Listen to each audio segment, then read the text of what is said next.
Chapter 1. The cold passed reluctantly from the earth, and the retiring fogs revealed an army stretched out on the hills, resting. As the landscape changed from brown to green, the army awakened and began to tremble with eagerness at the noise of rumors. It cast its eyes upon the roads, which were growing from long troughs of liquid mud to proper thoroughfares. A river, amber tinted in the shadow of its banks, purled at the army's feet. And at night, when the stream had become of a sorrowful blackness, one could see across it the red, eye-like gleam of hostile campfires set in the low brows of distant hills. Once a certain tall soldier developed virtues and went resolutely to wash a shirt. He came flying back from a brook, waving his garment banner-like. He was swelled with a tale he had heard from a reliable friend, who had heard it from a truthful cavalryman, who had heard it from his trustworthy brother, one of the orderlies at division headquarters. He adopted the important air of a herald in red and gold. "We're going to move tomorrow, sure," he said pompously to a group in the company street. "We're going way up the river, cut across, and come around in behind them." To his attentive audience, he drew aloud an elaborate plan of a very brilliant campaign. When he had finished, the blue-clothed men scattered into small, arguing groups between the rows of squat brown huts. A Negro teamster who had been dancing upon a cracker box with the hilarious encouragement of 20 soldiers was deserted. He sat mournfully down. Smoke drifted lazily from a multitude of quaint chimneys. "It's a lie! That's all it is, a thundering lie," said another private loudly. His smooth face was flushed, and his hands were thrust sulkily into his trousers pockets. He took the matter as an affront to him. "I don't believe the darned old army's ever going to move. We're set. I've got ready to move 8 times in the last 2 weeks. We ain't moved yet." The tall soldier felt called upon to defend the truth of a rumor he himself had introduced. He and the loud one came near to fighting over it. A corporal began to swear before the assemblage. He had just put a costly board floor in his house, he said. During the early spring, he had refrained from adding extensively to the comfort of his environment because he had felt that the army might start on the march at any moment. Of late, however, he had been impressed that they were in a sort of eternal camp. Many of the men engaged in a spirited debate. One outlined in a peculiarly lucid manner all the plans of the commanding general. He was opposed by men who advocated that there were other plans of campaign. They clamored at each other, numbers making futile bids for the popular attention. Meanwhile, the soldier who had fetched the rumor bustled about with much importance. He was continually assailed by questions. "What's up, Jim?" "The army's going to move." "What are you talking about? How you know it is?"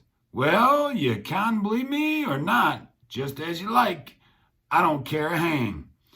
There was much food for thought in the manner in which he replied. He came near to convincing them by disdaining to produce proofs. They grew much excited over it. There was a youthful private who listened with eager ears to the words of the tall soldier and to the varied comments of his comrades. After receiving a full fill of discussions concerning marches and attacks, he went to his hut and crawled through an intricate hole that served it as a door. He wished to be alone with some new thoughts that had lately come to him. He lay down on a wide bunk that stretched across the end of the room. In the other end, cracker boxes were made to serve as furniture. They were grouped about the fireplace. A picture from an illustrated weekly was upon the log walls, and 3 rifles were paralleled on pegs. Equipments hung on handy projections, and some tin dishes lay upon a small pile of firewood. A folded tent was serving as a roof. The sunlight without, beating upon it, made it glow a light yellow shade. A small window shot an oblique square of whiter light upon the cluttered floor. The smoke from the fire at times neglected the clay chimney and wreathed into the room, and this flimsy chimney of clay and sticks made endless threats to set ablaze the whole establishment. The youth was in a little trance of astonishment. So they were at last going to fight. On the morrow, perhaps, there would be a battle, and he would be in it. For a time, he was obliged to labor to make himself believe. He could not accept with assurance an omen that he was about to mingle in one of those great affairs of the earth. He had, of course, dreamed of battles all his life, of vague and bloody conflicts that had thrilled him with their sweep and fire. In visions, he had seen himself in many struggles. He had imagined people secure in the shadow of his eagle-eyed prowess. But awake, he had regarded battles as crimson blotches on the pages of the past. He had put them as things of the bygone, with his thought images of heavy crowns and high castles. There was a portion of the world's history which he had regarded as the time of wars, but it, he thought, had been long gone over the horizon and disappeared forever. From his home, his youthful eyes had looked upon the war in his own country with distrust. It must be some sort of a play affair. He had long despaired of witnessing a Greek-like struggle. Such would be no more, he had said. Men were better or more timid. Secular and religious education had effaced the throat-grappling instinct, or else firm finance had held in check the passions.